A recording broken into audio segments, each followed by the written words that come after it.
Gloire à Dieu.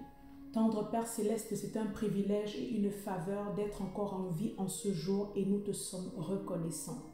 Merci pour ce moment autour de ta parole. Merci d'éloigner la confusion et la distraction et que la gloire à toi seul soit rendue au nom de Jésus-Christ. Amen. Bien-aimés, soyez abondamment bénis au nom prévalant de Jésus-Christ. Nous prenons la parole de Dieu en ce jour dans 1 Samuel, chapitre 16, nous lirons le verset 7. Je suis dans la version de Louis II.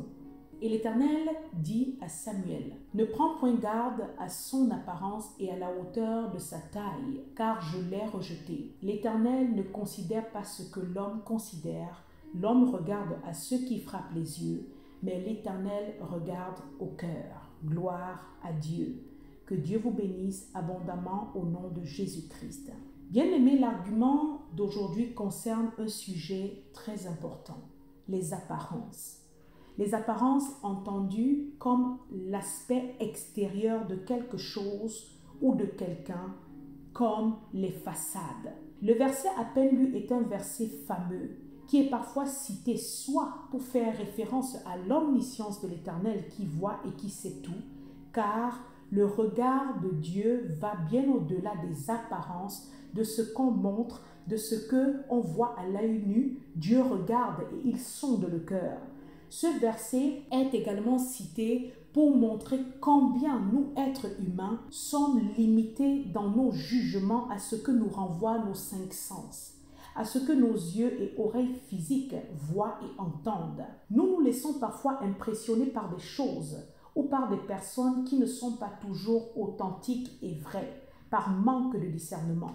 Jean chapitre 7 verset 24 dit « Ne jugez pas selon l'apparence, mais jugez selon la justice. » Bien-aimés, les apparences ne sont pas toujours vraies. Dieu est omniscient et c'est son esprit qui est l'esprit de révélation, de discernement qui nous permet d'arriver à percer les mystères autour de nous, qui nous permet d'en savoir un peu plus, de dépasser les apparences et les façades que l'on nous montre. Voilà pourquoi il est important de marcher en communion avec Dieu afin d'être constamment éclairé. Ne prends point garde à son apparence et à la hauteur de sa taille, car je l'ai rejeté. L'homme regarde à ce qui frappe aux yeux, mais l'Éternel regarde au cœur. Ce sont les mots que Dieu adressa à son serviteur Samuel à peine il fut entré dans la maison de Jessé, père de David. Mais ce sont également les mots qui s'adressent à nous aujourd'hui, car Dieu désire nous inculquer quelque chose de fondamental au travers de cette édition. Enfant de Dieu, ne te fie pas aux apparences. Fais attention aux apparences, car dans les apparences se trouvent les faux semblants, et cela dans tous les sens du terme. L'édition d'aujourd'hui sera abordée sous différents aspects, dont le premier nous concerne personnellement en tant qu'enfant de Dieu. Bien-aimé, à toi qui m'écoutes en ce moment, si tu te dis réellement fils ou fille de Dieu, alors sois vrai et transparent. Transparente, comme l'est l'Éternel. Car un enfant de Dieu authentique doit porter les attributs de son Père et la transparence, la marche dans la vérité en font partie. Cela commence par attacher comme ceinture la vérité, à avoir pour ceinture la vérité, bannir le mensonge de sa langue. Plusieurs parmi nous ont des doubles personnalités et mentent constamment pour tout et sur tout, pour se donner des personnalités et paraître aux yeux des autres pour ce qu'ils ne sont pas en réalité. Bien-aimé, si cela est ton cas, sors de toutes ces apparences de piété qui ne reflètent pas qui tu es en réalité. Implore la grâce de Dieu sur ta vie afin d'en être libéré, car Dieu ne regarde pas ta façade, mais il regarde qui tu es de l'intérieur. Nous vivons dans un monde rempli d'apparences, voire de fausseté, d'hypocrisie, et cela a envahi le milieu chrétien. Plusieurs dans les assemblées jouent des rôles, endossent des masques, dissimulent leur véritable personnalité afin d'apparaître pour qui ils ne sont pas vraiment, en se donnant des genres, des attitudes et des langages qui ne leur sont pas propres. Bien-aimés, certains vont jusqu'à étudier des stratégies pour paraître aux yeux des autres ce qu'ils ne sont pas vraiment, afin d'éloigner toute suspicion sur leur véritable nature et ambition. Ce comportement est un comportement sournois et purement diabolique.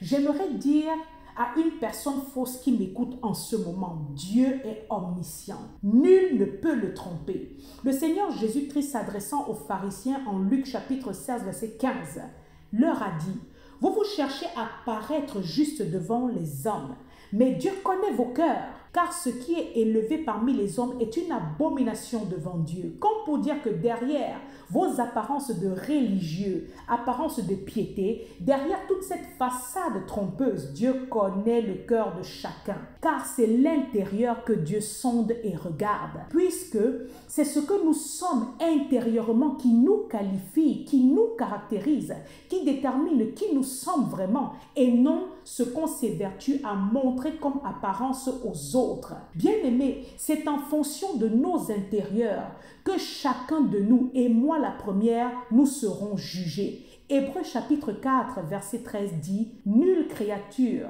n'est cachée devant Dieu, mais tout est à nu et à découvert aux yeux de celui à qui nous devons rendre compte. » Attention aux apparences, aux faux semblants. Cela éloigne la présence de Dieu de nos vies. Cela empêche la véritable bénédiction de Dieu de couler sur nous, puisque Dieu est vérité, transparence et lumière. Les apparences dont nous parlons sont également responsables de beaucoup de dégâts dans les vies autour de nous. Au moment où je donne ce message, il y a des foyers dits chrétiens ou alors des amitiés, des relations en général qui sont aujourd'hui fragilisés, qui aujourd'hui ont éclaté à cause des apparences trompeuses, bien-aimés. Le manque d'authenticité cause beaucoup de tort parmi nous, car pendant que certains pensent avoir en face d'eux une personne vraie, un ami, une amie, un confident, un frère, une sœur en Christ, avec lesquels ils prient, partagent des fois les secrets et projets et autres, il n'en est rien. Plusieurs qui m'écoutent en ce moment ont des cœurs lourds qui saignent à cause de la trahison des personnes qu'ils pensaient être des proches. Ils se retrouvent aujourd'hui abusés, trompés dans leur confiance qu'ils ont attribuée aux vipères, pensant avoir affaire à des personnes normales. Bien-aimés, attention aux apparences qui s'avèrent parfois être très fausses. Une personne qui se dit réellement enfant de Dieu, transformé, régénéré en Christ, doit être transparent et vrai. 2 Corinthiens chapitre 11 verset 14 nous dit que c'est Satan qui se déguise en ange de lumière. Bien aimé, c'est Satan dans sa ruse qui aime se faire passer pour un ami, pour un fidèle conseiller, celui qui te dit les bonnes choses pour ton bien, alors qu'il t'amène tout droit à la mort. Souvenons-nous ce qu'il fit dans Genèse 3 à l'Éden avec Ève et Adam. Il leur a dit, vous ne mourrez point. Bien aimé, faisons attention à la voix du serpent. Qui sommes-nous vraiment? Plusieurs s'amusent à soigner leurs apparences et même leur service pour Dieu, non pas dans le but d'être des bénédictions pour le corps de Christ, mais pour dissimuler leur véritable nature, endormir le discernement des autres. Ainsi, ils sont là, au milieu des brebis, alors que ce sont des loups. Et leurs actions, tôt ou tard, finissent par éclater au grand jour. Et cela fait extrêmement mal. Bien-aimé, je te le dis, si c'est ton cas, à toi qui m'écoutes en ce moment, recherche ta délivrance auprès de Dieu. Et au besoin, demande aux hommes de Dieu de prier pour toi, car tu n'es pas libre, toi qui pratiques ce genre de duplicité, mais tu es un esclave de Satan qui te domine dans ta pensée et te pousse à être apparent, à te faire passer pour quelqu'un que tu n'es pas. Ton cœur n'est pas authentique. À l'écoute de ce message, ne t'endurcis pas, car Dieu a plusieurs manières de nous interpeller. Chacun de nous aura des comptes devant Dieu pour les actes. Si tu ne te répands pas et si tu n'abandonnes pas cette hypocrisie, si tu ne donnes pas vraiment ta vie à Christ, si tu ne recherches pas ta délivrance, tu vas demeurer esclave de Satan qui va continuer à te maintenir dans les ténèbres. Seul Christ, qui est la vérité affranchie. C'est lui qui nous dépouille du vieil homme, de la vieille nature, comme on l'a reçu et accepté de tout notre cœur. L'Éternel regarde le cœur. Nous devons nous sanctifier au travers de la parole de Dieu, décider de marcher en nouveauté de vie, en abandonnant les faux semblants et l'hypocrisie qui nous conservent dans le péché et empêchent nos cœurs de se repentir réellement. Bien-aimé, ne prends point garde à son apparence et à la hauteur de sa taille, car je l'ai rejeté. L'homme regarde à ceux qui frappent les yeux, mais l'Éternel regarde au cœur. Dieu désire que nous usions de plus de discernement, de sagesse au quotidien, afin de ne pas tomber en proie au loup, en proie aux manipulateurs, car tout ce qui brille n'est pas or. Le monde est sous la coupe du diable et il est parsemé d'apparences, de mensonges et de faux semblants. Bien-aimé, j'aborde désormais le deuxième point de cette édition et j'attire l'attention sur la distraction, qui est ce piège de l'adversaire qui fait rage autour de nous et qui est sous plusieurs formes. Il a pour but de nous éloigner de Dieu et de sa parole. La distraction, entendue comme cette arme de Satan, est quelque chose qui affecte le spirituel et qui nous rend toujours superficiel, qui ne nous permet pas de rentrer en profondeur. Bien aimé, une personne distraite ou encore endormie spirituellement est une proie facile pour le diable, est une personne qui est déjà vaincue par les esprits diaboliques, car une telle personne ne va pas aller consulter Dieu, ne va pas juger spirituellement toute chose, mais va se limiter à ce que renvoient ses cinq sens. Et c'est comme ça que malheureusement, on se retrouve dans bien des tourments, parfois même dans des divorces, parfois dans des traumatismes, des dépressions, des déceptions et autres. Le Seigneur Jésus-Christ, loin de s'arrêter à l'apparence des pharisiens, les traitait de fils du diable, de race de vipères, et cela malgré leurs airs de religieux assis dans les synagogues. Jésus-Christ ne s'arrêtait pas à leur titre, à leurs vêtements sacerdotaux, à leur apparence, mais il les discernait pour qui ils étaient réellement. Bien-aimé, l'édition d'aujourd'hui n'est pas là pour cultiver la suspicion dans ton cœur. L'Éternel désapprouve la suspicion, mais cela a pour but de cultiver en toi la sagesse, le discernement et la prudence qui vont te sauver de bien des tracas. Car ce que certaines personnes montrent à première vue n'est pas toujours authentique et cohérent avec ce qu'ils sont réellement, avec ce qu'ils pratiquent et disent dans le secret à l'abri des regards. Concernant le texte proprement dit, Dieu s'adressant à son serviteur, le prophète Samuel, qui, je le dis pour notre gouverne, Samuel, fils d'Elkana et Dan, une famille éphraimite de Rama, fut un des juges en Israël. Et ce n'était pas n'importe qui, mais c'était un homme consacré au naziréat, donc au service de Dieu avant sa naissance. Nous devons savoir que la venue au monde du prophète Samuel était un miracle, vu que sa maman Anne avait été stérile pendant très longtemps. Tout de suite après son sévrage, Elkana et Anne ont emmené à Silo au temple leur fils Samuel afin qu'il soit élevé par le prophète Élie. Samuel était un homme oint et il était reconnu de tous comme prophète, tel que nous le dit 1 Samuel chapitre 3 verset 20. Il avait l'habitude d'écouter et d'obéir à la voix de Dieu. Mais c'est pourtant à un tel homme, preuve que les apparences peuvent berner tout le monde, que l'Éternel s'adresse clairement et sans détour.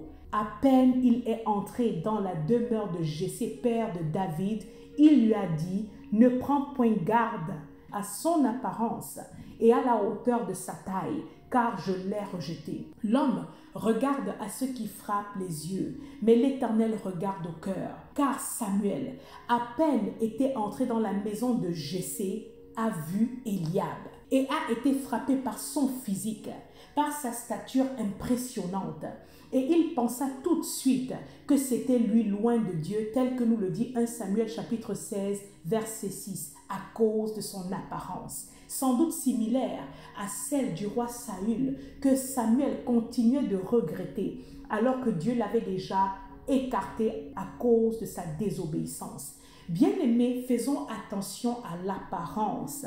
Je le redis à nouveau, ce qui brille n'est pas or. Samuel, aurait dû apprendre, fort de son expérience avec Saül, que Dieu n'est pas dans le superficiel. Dieu ne se base pas sur les critères externes de beauté, allure, charisme et autres, mais recherche bien plus que tout cela. Dieu regarde le cœur.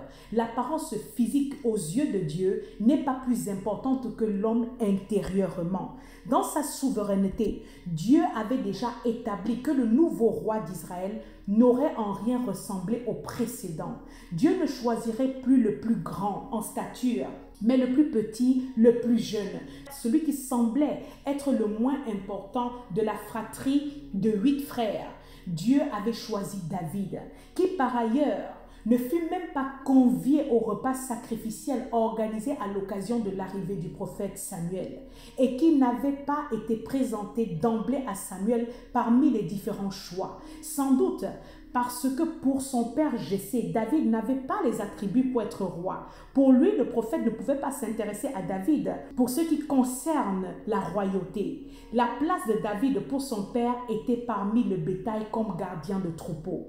Mais bien aimés, les Écritures nous apprennent que les valeurs de Dieu ne sont pas les nôtres. Ce qui pour nous peut être insignifiant, voire inutile, ne l'est pas forcément pour Dieu. Souvenons-nous l'Ésaïe 55, verset 8, qui dit que les voies et les pensées de Dieu ne sont pas les nôtres. Cela fut également le cas en ce qui concerne Gédéon, en Juge chapitre 6, qui non seulement était issu de la famille la plus pauvre en Manassé, mais il était également le plus petit de la maison de son père. Mais c'est pourtant lui que l'Éternel appela vaillant héros et à qui Dieu dit: va avec la force que tu as et délivre Israël. Bien-aimé, Dieu ne regarde pas aux apparences et ses valeurs, je le redis, ne sont pas les nôtres. Combien de fois, même ayant le Saint-Esprit en nous, nous nous trompons parfois dans nos choix, car nous sommes encouragés par ce que nous renvoient nos cinq sens, par nos raisonnements charnels, l'environnement, la société qui parfois nous impose des modèles à suivre. Nous sommes influencés par nos expériences passées ou par les personnes qui sont autour de nous. Tout ceci induit parfois à l'erreur. Bien-aimés, nous devons marcher selon l'esprit pour ne pas accomplir les désirs de la chair. Nous devons nous laisser conduire par Dieu et par son esprit. Il saura nous conseiller, nous guider, nous révéler toutes choses. Nous devons développer le discernement, car les apparences sont trompeuses. Voici l'exemple du prophète Samuel. Attention à la précipitation, au jugement hâtif. N'allons pas vite en besogne. Après avoir regardé physiquement Eliab, le prophète faillit se tromper. La chair et les apparences mènent à l'erreur. Et Dieu lui a dit clairement qu'Eliab n'était pas le futur roi. Mon serviteur Samuel cherche encore. 1 Samuel chapitre 16, versets 10 à 13, il est écrit: Jessé présenta ainsi à Samuel ses 7 fils. Et Samuel lui dit: le Seigneur n'a choisi aucun de ceux-là. Alors Samuel dit à Jessé: n'as-tu pas d'autres garçons? Jessé lui dit: il reste encore le plus jeune. Il est en train de garder le troupeau. Alors Samuel dit à Jessé: envoie le chercher. Nous ne nous mettons pas à table tant qu'il ne sera pas arrivé. Jessé le fit donc venir. Le garçon était roux. Il avait de beaux yeux. Il était beau. Le Seigneur dit alors: lève-toi. Donne-lui l'onction, c'est lui. Samuel prit la corne pleine d'huile et il lui donna l'onction au milieu de ses frères. L'Esprit du Seigneur s'empara de David à partir de ce jour-là. Quant à Samuel, il se mit en route et s'en revint à Rama. Gloire à Dieu. Bien-aimés, parfois les choix de Dieu nous surprennent. S'il y a une personne en ce moment qui m'écoute et qui souffre de mépris, ou d'un quelconque rejet, d'humiliation, j'aimerais te dire que jamais les plans, les pensées, les projets humains ne prévaudront sur ce que Dieu a établi pour ta vie, bien-aimée. À un moment donné, où tu t'y attendras, peut-être le moins, Dieu te surprendra et il déversera sur ta vie son onction. Ne te qualifie jamais en fonction de ce que les autres pensent de toi. Sache que pour Dieu, tu as de la valeur. Simplement, garde ton cœur cœur propre et intègre, mène une vie de sanctification, de vérité et d'authenticité. David, parmi ses frères, dans la maison de son père, ne semblait pas être considéré. La preuve, tous étaient conviés au sacrifice. Quand le prophète arriva, sauf lui, il se trouvait dans les champs, à faire paître son troupeau comme toujours, pendant que les autres étaient à la fête, pendant que les autres étaient au repas sacrificiel, alors que c'était lui l'élu de Dieu. David est mentionné pour la première fois dans la parole, dans sa fonction pastorale, comme le plus jeune fils qui fait paître les brebis, comme le berger, le gardien du troupeau. Et comme les plans de Dieu sont merveilleux, bien-aimés, Dieu avait décidé qu'il ne ferait plus paître un troupeau de brebis, mais qu'il deviendra roi d'Israël, conducteur de toute une nation. David sera désormais appelé à conduire non plus des bêtes, des animaux dans les champs, mais le peuple d'Israël. 2 Samuel chapitre 5 verset 2. Bien-aimés, en conclusion à l'édition d'aujourd'hui, je nous réitère, attention aux apparences. Parfois, on commet des erreurs de jugement car on se base sur nos perceptions qui nous empêchent de voir la vérité. Nous devons demeurer en communion avec Dieu. C'est la lumière de Dieu qui nous éclaire.